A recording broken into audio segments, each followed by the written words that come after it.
is the fastest growing waste stream in the world today. Okay, specifically coming back to India, it's a huge amount of waste that keeps getting generated every year. Last count, India generated close to around 2 million tons of electronic waste, growing at the rate of 30% year on year. So this is a problem that is ever increasing. And added to that is the fact that electronic waste is hazardous in nature and contains traces of metals like lead, mercury, chromium, another hazardous metal, and it needs to be recycled in an environmentally friendly manner. Plus, on top of it, electronic waste is also a richer source of precious metals and base metals like gold, silver, platinum, palladium, copper, aluminum, iron, which it can be harvested and extracted and put back in a circular economy, is a great thing for the country and the world to do. So it's both a boon as well as a bane, and it's a fast-growing problem. Shift focus to Attero recycling. Nitin, as a pioneer in e-waste management in India, tell us about the experience of transforming the waste to wealth ecosystem, and also we understand in the days ahead as the electric vehicles ecosystem strengthens and expands in India and across the world, how do you see the challenges and the opportunities ahead? Sure. So see, Attero is a deep technology company with a very strong focus on sustainability. We today have 35 granted global patents on recycling technology for electronic waste and lithium battery recycling developed by us in India.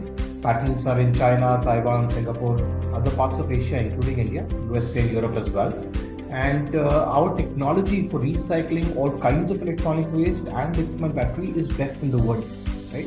And it's best in the world from a few parameters. First, the recycling efficiency is more than 98%. What that means is almost close to 100% of the waste coming into the facility, all of it gets extracted back into useful form and put back in a circular economy ecosystem. And by useful form, I mean pure metals. So what we extract is pure copper, pure aluminum, pure iron, pure gold, pure silver, pure cobalt. We take out 17 different metals in pure form, which are as good or similar to virgin metals, and put them back in the circular economy. Second, our OPEX and CAPEX to do so is the lowest in the world. Okay? Case in point, Attero is the only electronic waste and lithium battery recycling company in the world to get carbon credits per ton of waste recycled.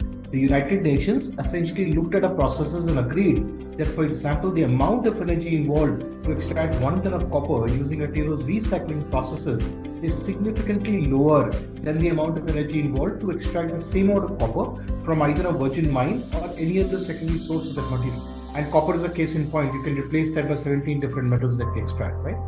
So, and the fact that the carbon footprint is low, that means the environmental benefit is very high compared to mining, okay?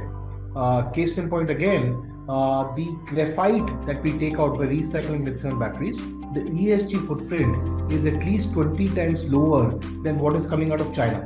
And China supplies more than 90% of the world's anode grade graphite today. So it's a significant technological advancement that Attero has done, and we've been pioneers in this field in India and globally on technology, on sustainability in the fields of electronic waste and lithium battery recycling. That has led us to be the largest player by far in Indian electronic waste and the best player by far in the world in lithium battery recycling, right? So take any metric, whether it is market share, whether it is revenue, whether it is profitability, whether it is carbon footprint impact, whether it is technology, whether it's IP, we are by far the leaders.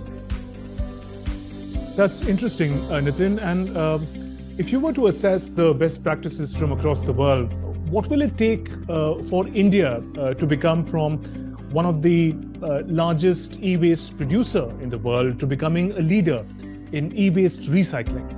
Sure. So in my opinion, India is already sort of in step with what the best practices in the world are. In fact, in certain cases, we are leading the world. Okay. So let's understand why that's the case and what has happened over the years from both a policy perspective as well as from an electronic waste ecosystem perspective, right? So the government of India has been pretty proactive in implementing EPR regulations. EPR stands for Extended Producer Responsibility. The philosophy behind the EPR regulations is that electronic waste, the way that it was being recycled in the country, was being done using illegal, unscientific methodology, leading to huge amount of environmental, social, and mental loss to the country. And to curb that, the government decided that the onus should be put on companies who sell electrical and electronic products And that's the sort of philosophy behind the EPR regulation, to ensure that the electronic waste collection and scientific recycling onus is put on the OEMs, right? Now, the EPR regulation for electronic waste has undergone 3 changes. It was first introduced in 2013. At that point in time, it was voluntarily compliance, and the EPR standard at that point in time was largely derived from what existed in Europe and Japan. Okay. Since then, we have grown by leaps and bounds from a regulatory perspective, and in 2016, the government actually changed the EPR regulation significantly and ensured that there is target-based EPR compliance to ensure that the electronic waste in India is actually getting recycled in the formal scientific sector, right? And what do I mean by formal scientific sector? Again, to take a step back, large portion of the electronic waste generated in India prior to 2019, let's say, was being recycled in the informal sector using unscientific illegal methodologies like cyanide and sulfuric acid, or open coal burning furnaces with lead as a collector metal, which involved huge amount of water pollution because the remaining cyanide and sulfuric acid solution was dumped in the nearby water streams. It involved huge amount of air pollution because of the obnoxious lead fumes, right? All of this was leading to almost tens of billions of dollars of environmental loss to the country. All of this was leading to more than tens of billions of dollars of social loss to the country.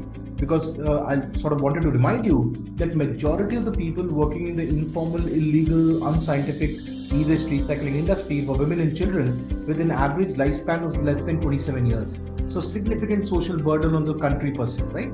And obviously the metal loss, because if you're using cyanide, sulfuric acid and unscientific recycling methodologies, the recovery efficiency is lower than 70%. Okay, so significant problems from that perspective. The government of India has been very proactive by making sure that EPR has been implemented, due to which a significant or large amount of electronic waste collection has not started to get sort of recycled in the formal scientific sector, where Attero is a leader by far. And that shift is happening at a very, very fast pace. Okay.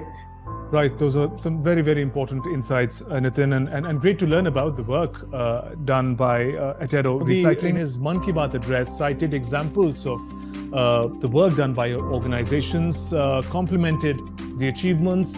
What did this recognition mean for you and your teams? It's a great thing. It's always a great thing to learn from a visionary leader like our Prime Minister. He is if you talk about India being one step ahead of the world, I think our Prime Minister is 10 steps ahead of the world, right? That we can very well agree to. And it's a great thing to hear from him, talk about us, talk about the impact that we're having in the sector, talk about the technical innovation that we've done and globally recognized. And it gives us that much more energy to continue to do this work and continue to make a significant impact, not only in India, but globally.